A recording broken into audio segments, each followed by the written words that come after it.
Welcome to this explainer. Today, we're unpacking a really fascinating, contradictory, and honestly deeply resilient historical journey, the path of women in early Japanese Buddhism. We're going to look at how an entire demographic navigated a religious system that, on one hand, offered universal salvation, but on the other, literally barred them from walking up its most sacred mountains.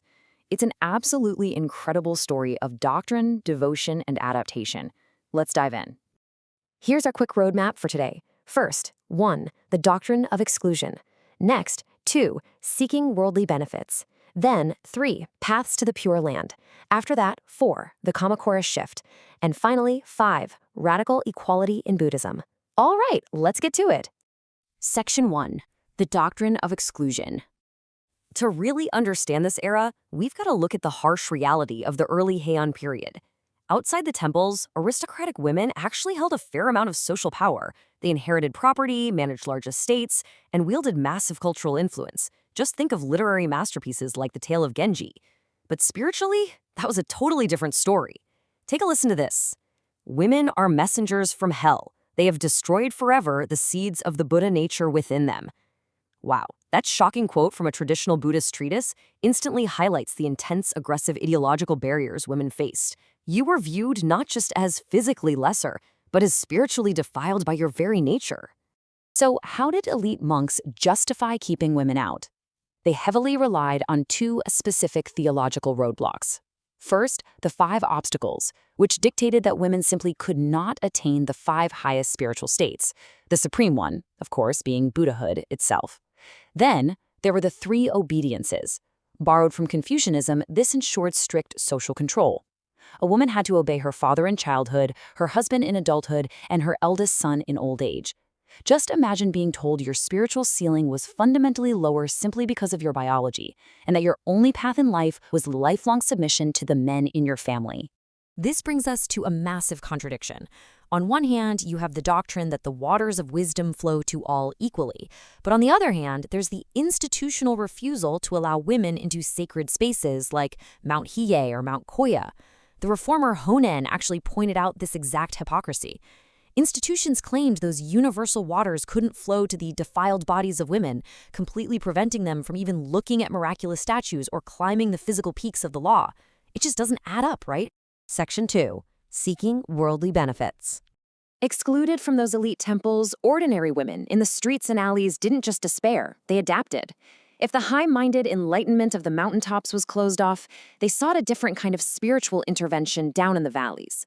We see this perfectly captured in a famous miracle story from the Nihon Ryoiki, recorded in Nara. It shows a young, impoverished woman's practical, step-by-step reliance on the Bodhisattva Kannon. She was alone and starving. She didn't pray for abstract enlightenment, she prayed for money, and Kannon answered by sending a wealthy suitor. Later, when heavy rain trapped them inside without food, she prayed again. Suddenly, a neighbor's servant arrives with a massive feast. Now, the narrative climax here is just incredible. The young woman goes to thank her neighbor for the food, but the neighbor has absolutely no idea what she's talking about. When the woman returns home, she finds her Kannon statue wearing the cheap, worn garment she had given to the servant as a tip. It proved the Bodhisattva's direct physical intervention to bring her immediate worldly comfort. It's like a tangible validation of her faith. Section 3. Paths to the Pure Land. By the middle of the Heian period, the focus started to broaden from immediate worldly needs to ultimate salvation in the afterlife. The path to the pure land of perfect bliss began to open up for everyday people, not just the elite priests. Women began achieving rebirth by fulfilling accessible moral and religious criteria, completely bypassing those strict monastic requirements. If you couldn't climb the mountain, you could still show compassion, you could avoid anger and jealousy, you could provide food for strangers and travelers. And religiously, you could simply recite the Nembutsu, the name of Amida Buddha, or copy and read the Lotus Sutra. And the historical records actually back this up beautifully. Whether you were an emperor's granddaughter or a compassionate commoner from Omi province, salvation was actively happening outside the restricted temples, directly contradicting those harsh doctrines of exclusion. In popular biographies from the time, we see women fulfilling these basic moral criteria and being rewarded with beautiful deathbed visions of Amida Buddha, mysterious music, and sweet fragrances signaling their rebirth in the Pure Land. It's truly inspiring.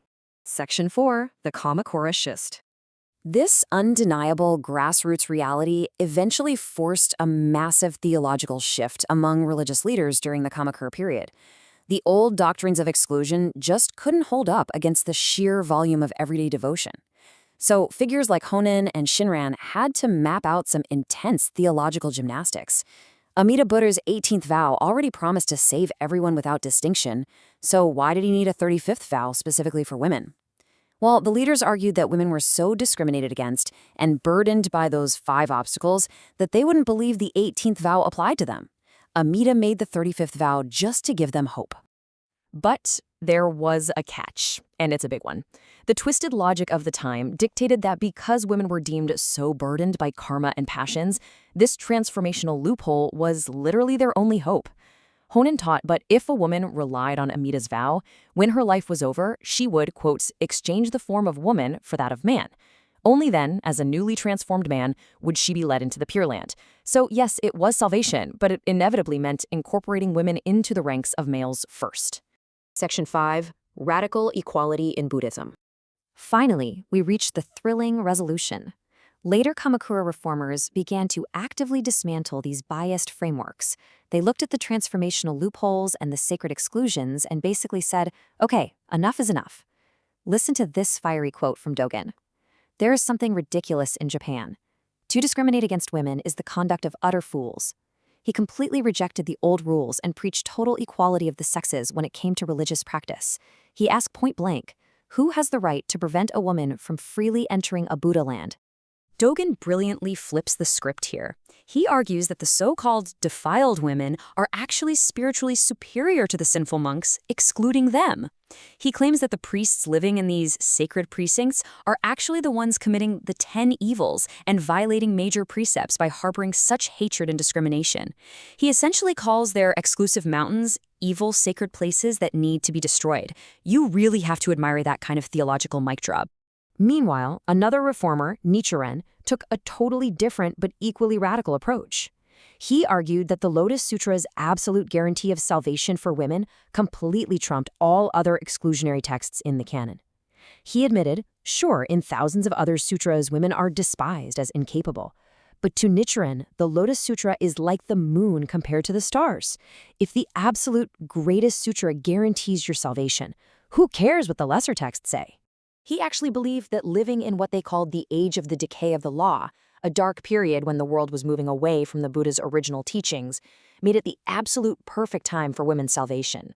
Because the times were so dark, the Buddha's compassion was specifically targeted at those deemed the most burdened. Nichiren wrote that the Buddha does not care if a woman is greedy, stupid, or jealous. If she believes, she will be saved. Period. So what does this all mean for us today? It leaves us with this powerful question: when institutional gates are locked, how will the sheer force of human devotion reshape the doctrines meant to exclude them? From the defiled valleys to the practical prayers to Kannon, all the way to the ultimate dismantling of the gates by reformers like Dōgen and Nichiren. The path of women in early Japanese Buddhism proves that a doctrine of exclusion can only withstand the pressure of genuine human devotion for so long before it must break or evolve. Thanks for joining me on this incredible journey.